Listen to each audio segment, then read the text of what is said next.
Hello everybody, welcome to my channel. Please hit that follow, subscribe, like button, hit all the buttons. Thank you. So we are on First Enoch chapters 21 through 24. So let's get started with chapter 21. And I proceeded to where things were chaotic, and I saw something horrible there.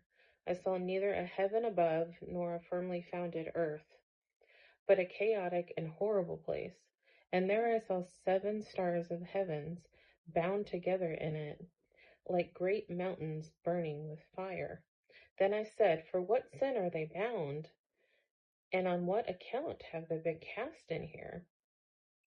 Then Uriel, one of the holy messengers who spoke, was with me and was chief over them, spoke and said, Enoch, why are you asking? Basically, why do you ask? And why are you eager for the truth? These are of the number of the stars of the heavens which have transgressed the command of the Lord, and are bound here until 10,000 years, the time entailed by their sins, are consummated. And from there I went to another place, which was still more horrible than the former. And I saw a horrible thing, a great fire there which burned and blazed, and the place was cleft as far as the abyss, being full of great descending columns of fire. I could see neither its extent or magnitude, nor could I conjecture. Then I said, how fearful is the place, and how terrible to look on. So he was terrified of what he was seeing. Then Uriel answered me, one of the holy messengers who was with me, and said to me, Enoch, why do you have such fear and fright? And I answered, because of this fearful place, and because of the spectacle.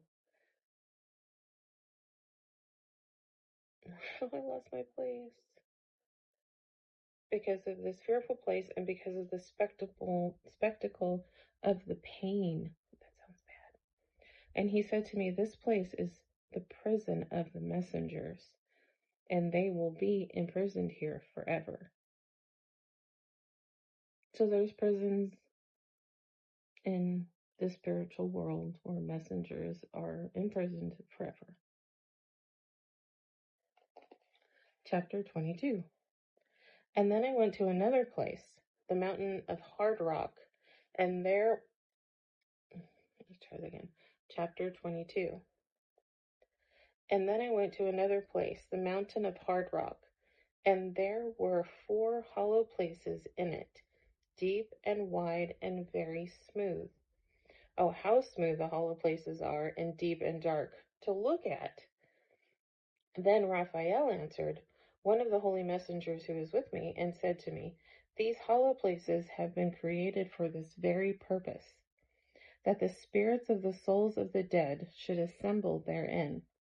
Yes, that all the souls of the children of men should assemble here. So is he talking about purgatory? Doesn't really say. And these places have been made to receive them until the day of their judgment, until their appointed period, until the great judgment comes on them. That's kind of what it sounds like to me. I saw the spirit of a dead man making suit, and his voice went out to heaven and made suit. And I asked Raphael, the messenger who was with me, and I said to him, this spirit which makes suit, whose is it? Whose voice goes out and makes suit to heaven? And he answered me, saying, this is the spirit which went out from Abel, whom his brother Cain slew, and he makes his suit against him until his seed is destroyed from the face of the earth, and his seed is annihilated from among the seed of men. Then I asked regarding it and regarding all the hollow places, why is one separated from the other? And he answered to me and said to me, these 3 have been made that the spirits of the dead might be separated, and such a division has been made for the spirits of the righteous, in which there is the bright spring of water, and such has been made for sinners when they die and are buried in the earth, and judgment has not been executed on them in their lifetime. Here, their spirits will be set apart in this great pain until the great day of judgment, and there will be punishment and torment of those who are cursed forever and retribution for their spirits. There he will bind them forever, and such a division has been made for the spirits of those who make their suit, who make disclosures concerning their destruction, when they were slain in the days of the sinners. Such has been made for the spirits of men who are not righteous, but sinners, who are complete in transgression, and they will be companions of the transgressors. But their spirits will not be slain in the day of judgment, nor will they be raised from there. Then I blessed the Lord of glory and said, Blessed is my Lord, the Lord of righteousness, who rules forever.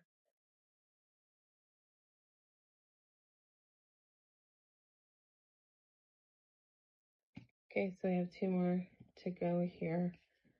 I don't know if he's talking about hell or places in heaven that are prisons that were created to hold messengers, watchers, sinners, righteous. There's a lot happening, and if you think about it, there's so many people on earth and so many different types of angels and supernatural beings that are mentioned in the Bible. It does make sense that there's such a big, I guess, situation happening. I don't know what to call it. Okay, chapter 23. From there I went to another place to the west of the ends of the earth, and I saw a burning fire which ran without resting, and did not cease from its course day or night, but ran regularly. And I asked, saying, What is this which does not rest? Then Raguel, one of the holy messengers who was with me, answered and said to me, This course of fire which you have seen is the fire in the west, which persecutes all the luminaries of the heavens. Do you guys know what a luminary is? I thought a luminary was like a happy little fairy thing, but apparently not. Okay, chapter 24. And from there I went to another place of the earth, and he showed me a mountain range of fire, which burned day and night. And I went beyond it, and saw 7 magnificent mountains, all differing from each other, and the stones thereof were magnificent and beautiful, magnificent as a whole, of glorious appearance and fair exterior, 3 toward the east, 1 founded on the other, and 3 toward the south, 1 on the other, and deep through ravines, not one of which joined any other. And the 7th mountain was in the midst of these, and excelled them in height, resembling the seat of the throne. And let's try that again.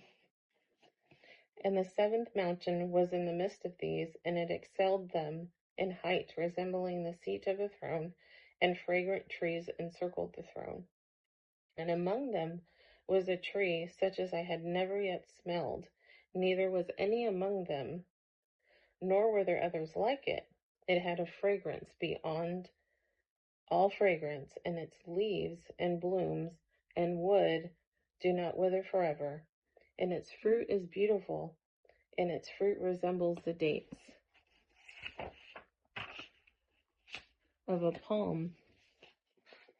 Then I said, Oh, how beautiful and fragrant this tree is, and its leaves are fair, and its blooms are very delightful in appearance. And so he really liked this tree. Then Michael, one of the holy and honored messengers who was with me, and was their leader, answered. I guess we're going to throw chapter 25 in here because we need to know what Michael said at this point. And he said to me, Enoch, why do you ask me regarding the fragrance of the tree, and why do you wish to learn the truth?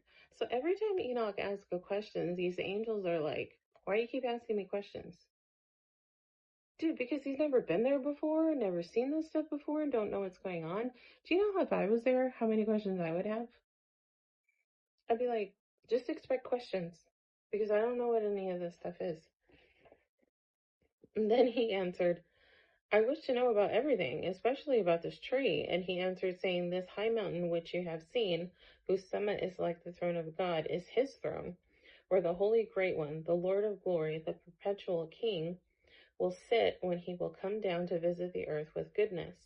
And as for this fragrant tree, no mortal is permitted to touch it until the great judgment, when he will take vengeance on all and bring everything to its consummation forever. And it will be then given to the righteous and holy. Its fruit will be for food to the chosen ones, and it will be transplanted to the holy place, to the temple of the Lord, to the perpetual King. Then they will rejoice with joy and be glad, and they will enter into the holy place, and its fragrance will be in their bones, and they will live a long life on earth, such as your fathers lived. And in their days no sorrow or plague or torment or calamity will touch them. Then I bless the God of glory, the perpetual King, who has prepared such things for the righteous and has created them and promised to give them. That's pretty cool. So he created like a happy fruit tree. That's pretty fun. Okay, so that's the end of chapter 25. We'll start chapter 26.